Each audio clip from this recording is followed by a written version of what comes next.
2 मिनिटापूर्वी 516 कोटी मंजूर झालेले आहेत.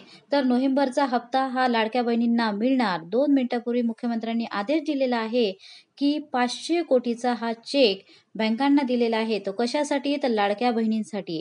आता राज्यात 5 दिवसात निवडणूक होणार आहेत. तर त्यामुळेच मुख्यमंत्र्यांनी हा अर्जंट निर्णय घेतलेला आहे. बहीण खुश होणार, लाडकी बहीण खुश होणार. त्यासाठी ₹1500 त्यांच्या खात्यात जमा होणार आहेत.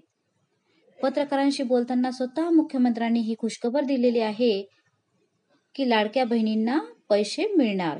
नोव्हेंबरच्या हप्त्याचे वितरणाचे 3 याद्या सरकारने तयार केलेल्या आहेत.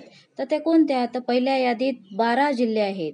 तर दुसऱ्या यादीत 12 जिल्हे आणि तिसऱ्या यादीमध्ये 12 जिल्हे आहेत. 3 दिवसात दररोज 12 जिल्ह्यांमध्ये हे वितरण होणार आहेत. तर ही माहिती अदिती तटकरे यांनी दिलेली आहे, की नोव्हेंबरचा हप्ता सुरू होणार आहे. ऑक्टोबरच्या हप्त्याचे वितरण आज शेवटचा टप्पा संपणार आहे आणि लगेच थोड्याच वेळात नोव्हेंबरचा पहिला टप्पा सुरू होईल. आता पहिल्या टप्प्यात कोणते 12 जिल्हे असणार याची यादी सरकारच्या माध्यमातून प्रसिद्ध करण्यात आलेली आहे आणि लाडक्या बहिणींसाठी हा आनंदाचा क्षण आहे.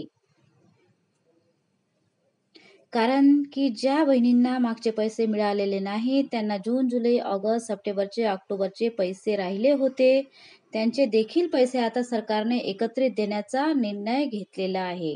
आता राज्याचे उपमुख्यमंत्री एकनाथ शिंदे साहेब यांनी देखील नोव्हेंबरच्या हप्त्याचे वितरण करण्याविषयी माहिती दिलेली आहे.